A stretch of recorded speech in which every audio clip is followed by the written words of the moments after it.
통계자료 분석의 기법이라고 돼 있거든. 통계자료라고 했지만 보통 표나 그래프의 형태로 나오고 대학들 중에 여러분들이 만약 6개를 논술 쓴다면 2개 내지 3개 대학 이상의 도표나 그래프 분석 문제가 나올 거예요. 그랬을 때 당황하지 말고 어떻게 볼 거냐라는 거야. 자, 표나 그래프를 보면 맨 처음에 그냥 막 가지 말고요. 주제나 제목이나 항목을 먼저 보는 겁니다. 그래서 이 표는 독립변수에 따라 종속변수를 조사한 거구나 라고 생각하는 거야. 선생님, 독립변수가 뭐고 종속변수가 뭔지 몰라요? 그러니까 다 웃는 것 같은데 독립변수가 뭔지 알아? 원인 같아, 결과 같아? 어떻게 알았어? 화살표의 방향이 시작되니까? 알고 있었어? 독립변수? 수학을 잘하면 좀 알거든? 수학 당연히 잘. 형 화내지 마. C라고 써줬는데 C 막 이런 거. 독립변수는 보통 X값에 따라 Y값이 변하면 선생님 씨발 함수잖아. Y, fx라는 함수가 있으면 X값이 변할 때 Y값이 변하는데 이 독립된 요소가 변할 때마다 Y값은 종속된다 해서 독립변수, 종속변수이래요. 예를 들어 보면 성별, 임금, 차이라고 하면 앞에 가 남성인지 여성인지에 따라 임금. 일반적으로 남성의 평균 임금이 똑같은 직종이라고 해도 여성보다 좀 더 높은 경우가 많아요. 이해되니? 선생님 그러면 남녀 차별 아니요? 예, 남녀 차별인 거. 그럼 앞에 게 여성인지 남성인지 여부가 독립변수, 임금이 종속변수이라. 이해되나 여기까지? 표나 그래프를 보면 주제나 제목이나 항목을 보면서 이거에 대해서 이거 조사한 거구나 라고 알 거. 이게 첫 번째야. 두 번째, 주제나 제목, 항목에 대해서요 작은 글씨 써주는 거야. 작은 글씨. 작은 글씨로 이 작은 글씨 안에 뭘 설명해 주는 거고 그 개념 설명이나 이런 게 출제자의 의도일 가능성이 되게 높아. 그럼 출제자 의도를 알고서 가는 게 좋잖아. 그래서 작은 글씨는 작구나 넘어가지 말고 작은 글씨 안에 출제자 의도가 있으니까 생각하면서 가야 되지 라고 보는 겁니다. 됐죠?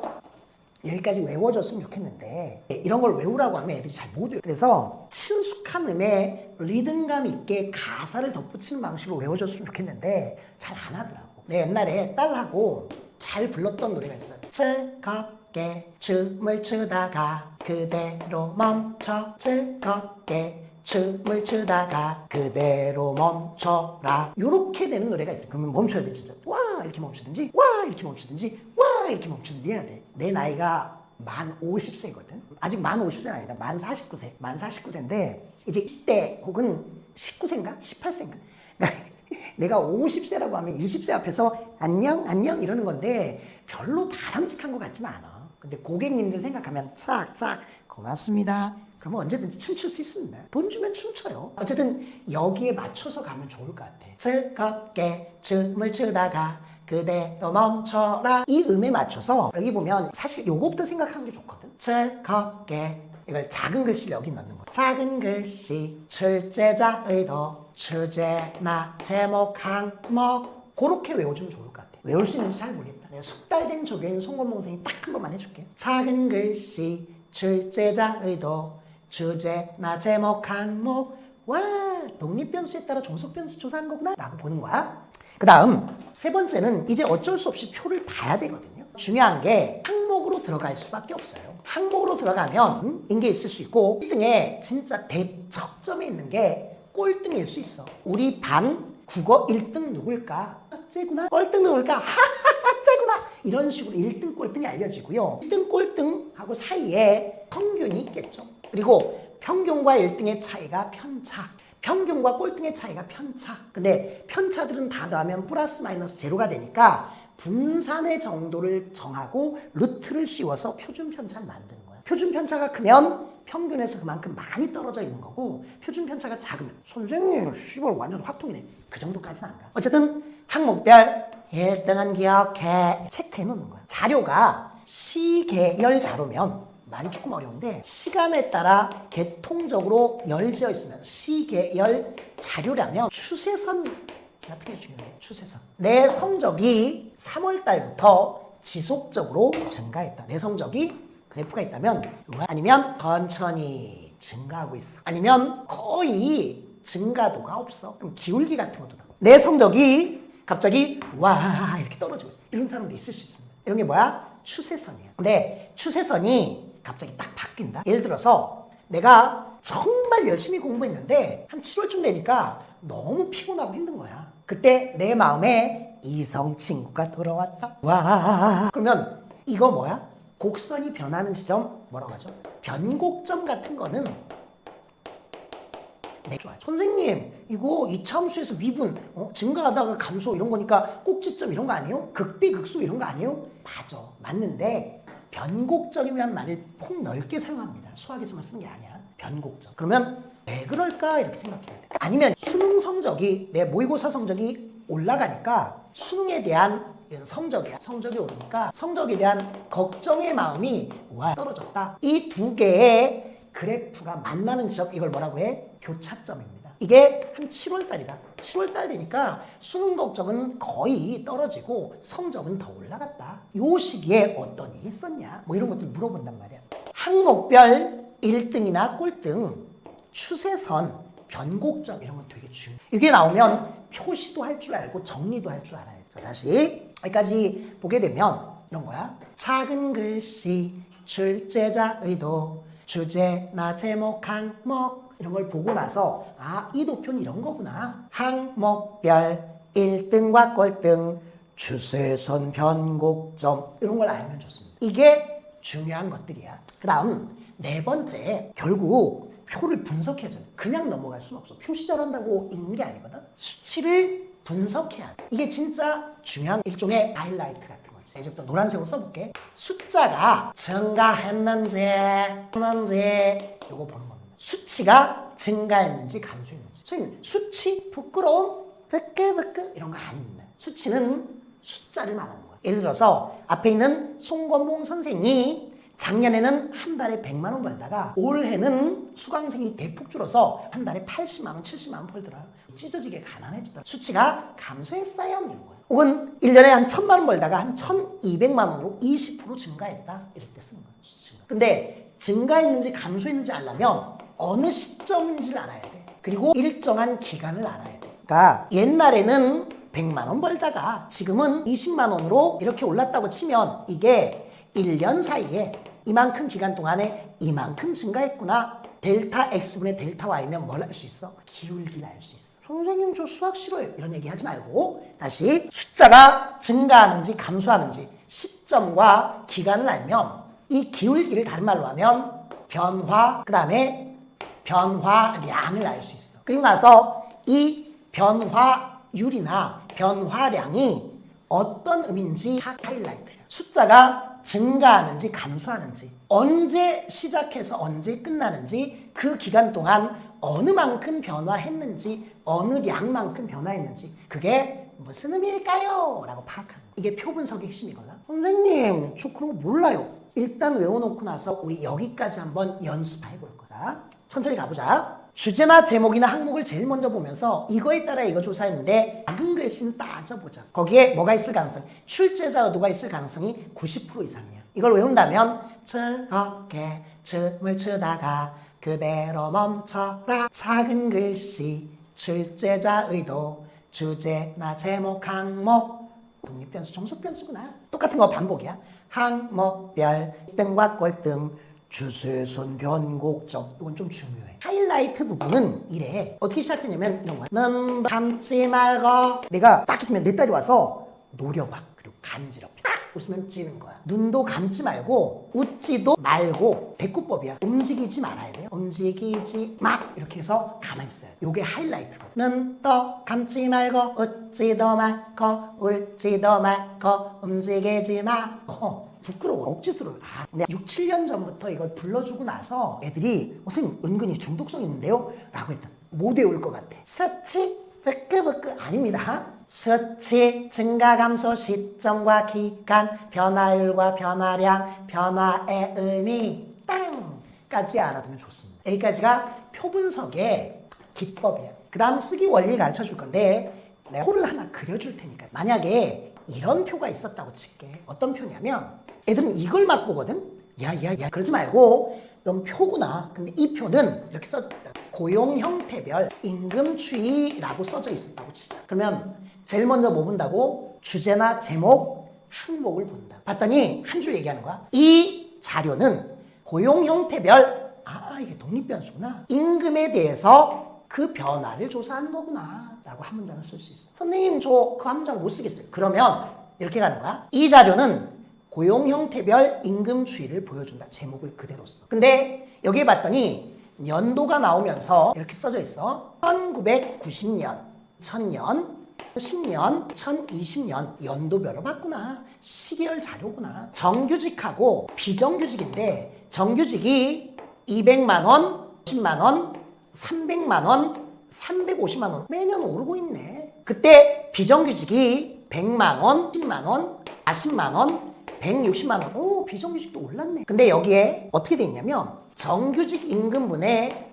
비정규직의 임금이 있어서 그거를 200분에 이런 식으로 뚝뚝 쓰고 여기 봤더니 350분에 160이라고 돼 있었다고 치자. 그걸 분석해야 된다고 치면 그냥 가지 말고 작은 글씨로 비정규직은 정규직과 동일 노동에 종사하고 있다. 이런 말이 있었다고 치고 정규직분의 비정규직이라고 하는 건 주석처럼 이렇게 돼서 이건 정규직 임금분의 비정규직의 상대적인 임금 수준을 말하고 상대적인 임금 수준은 비정규직에 대한 사회적인 인정이나 차별의 정도를 말한다라고 하면 작은 글씨 출제자 의도 이 자료를 조사한 사람은 혹은 이 자료를 낸 사람은 고용 형태별 임금 추이를 하는데 그 중에서도 비정규직의 정규직 대비 얼마나 받는지 더 나아가 이 비정규직에 대한 사회적인 차별의 정도를 알아보라는 거구나. 여기까지. 작은 글씨 출제자 의도 주제나 제목 항목 한 줄을 쓸 수도 있고요. 출제 의도를 나름대로 파악할 수도 있는 거야. 그건 훌륭한 성과야. 그 다음은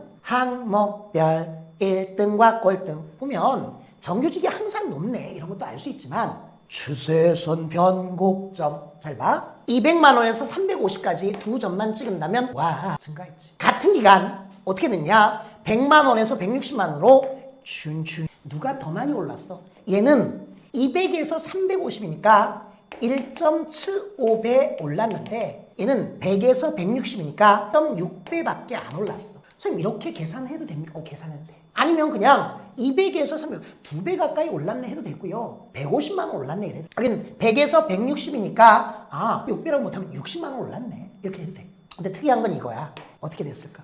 특이한 거. 200분의 100에서 350분의 100 계산하기 어려우면 분모는 200, 250, 300, 350으로 급격하게 증가해. 분모는 되게 커져. 그에 비해서 분자는 천천히 커지거든. 2분의 1, 3분의 1, 4분의 1, 5분의 1, 6 점점 커지고 있어. 점점 작아지고 있어. 분모는 커지는데 분자는 그대로 있다면 작아지는 거야. 전체적으로 작아지고 있는 거야. 그러면 비정규직에 대한 사회적인 차별은 심화되는 거야? 완화되는 거야? 그래, 심화되는 거야. 오, 머리가 돌아가는데? 많은 것까지 파악하면 다 끝난 거야. 자, 다시. 수치, 증가, 감소 둘 다 증가했어. 근데 정규직분의 비정규직은 감소했어. 시점과 기간, 변화율과 변화량, 변화의 의미 둘 다 증가했지만 실질적으로 비정규직의 상대적 임금 수준은 떨어졌고 비정규직에 대한 사회적 차별의 정도는 심화됐어. 출제 의도구나 라고 얘기하는 거야. 작은 글씨 출제자 의도 비정규직에 대한 차별의 정도 조사하려고 한 거구나. 주제나 제목 항목 고용 형태를 정규직과 비정규직으로 나눠서 각각의 임금의 추이를 보여준 거구나. 항목별 1등과 꼴등 항상 정규직이 비정규직보다 많이 받는데 추세선 변곡점은 없고 추세를 봤더니 둘 다 오르긴 올랐어. 근데 정규직분의 비정규직은 떨어졌네. 수치가 증가하는지 감소하는지 시점과 기간, 변화율과 변화의 의미까지 얘기했어. 그럼 이거 어떻게 쓸 거냐라는 거야. 5번째. 쓰기인데 당분간은 표 하나당 4문장을 기준으로 쓸게. 문장은 어떻게 쓰냐. 주제나 제목이나 항목을 그대로 한번 써주거나 요 주제나 제목이나 항목에 대해서 독립변수와 속변수가 나름대로 드러나게끔 써주면 어떨까? 2번째, 숲이 있고 나무가 있으면 숲을 먼저 보는 게 좋거든. 숲을 보게 되면 전체적인 추세나 경향을 먼저 봐주는 거야. 특징적인 내용이나 변화가 있다면 보는 거야. 마지막으로 출제 의도를 고려해서 이 출제 의도에 따라 표에 대해 평가도 해보고 서술도 해주는 겁니다. 이렇게 몇 문장? 4문장이에요. 선생님 항상 4문장 씁니까? 그런 건 아닌데 4문장 정도의 요 순서로 정리하려고 노력해보자. 선생님 그러면 뭐가 중요해요? 동그라미 1번, 2번도 중요하지만 3번, 4번이 훨씬 중요하게 됐나요? 이 자료에 대해 내가 한번 천천히 해볼게. 노래 부른다면 다시 즐겁게 이렇게 돌아와서 주제, 나, 제목, 항목, 전체적인 추세, 경향 이런 거야. 이 자료는 고용 형태를 정규직과 비정규직으로 구분한 뒤 1990년부터 10년 단위로 각각의 임금의 변화를 보여준다. 이게 첫 문장이에요. 전체적으로 보면 정규직은 100에서 350으로 1.75배 증가, 같은 기간 비정규직은 100에서 160으로 1.6배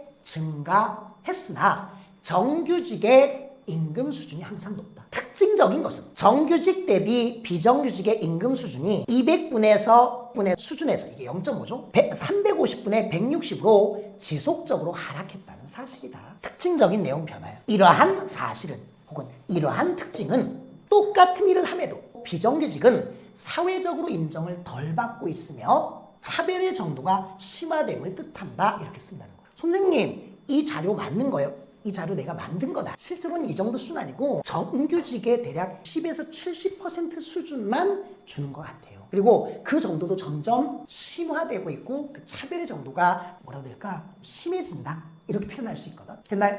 이 정도까지 한 거를 빠르게 정리해 줄게. 통계자료 분석의 기법. 첫째, 통계자료의 주제 제목 항목을 읽으면서 독립변수와 종속변수의 인과관계 및 상관관계의 파악. 앞에가 독립변수, 뒤에가 종속변수. 둘째, 작은 글씨로 표나 그래프의 특정 개념을 설명하고 있다면 반드시 이 개념을 이해하고 표 분석에 들어가자. 글씨, 출제자, 의도, 주제, 나, 제목, 항목 이랬던 거고요. 다음 셋째, 항목별 기준점을 잡고 가장 두드러진 특징들을 잡아낸다. 보통 항목별 1위 내용과 수치, 연도나 항목별 추세나 추이, 변곡점, 교차점까지 되게 중요해. 통계학적으로도. 다섯째, 변곡점이나 교차점이 있다면 왜 변화가 생기는지 파악. 여섯째, 전체적인 특징이나 세부적인 속성 및 숨겨진 의미를 문장별로 정리하되 구체적인 수치를 사용해서 표현. 표나 그래프를 내는 가장 중요한 게 수치 분석 때문에 그렇거든. 요게 중요하단다. 쓰려면 이걸 수치, 증가, 감소, 시점과 기간, 변화율과 변화량, 변화의 의미를 파악해보는 거야. 그래서 훈련을 했던 거예요. 일곱째, 주제나 제목의 의미, 전반적인 추세나 경향, 특징적인 내용이나 변화, 출제 의도에 맞춘 평가, 당분간 표 하나당 몇 문장으로 쓰는 연습을 하냐? 4문장으로 쓰는 연습을 하자. 됐나요? 잠깐 끊어갈게.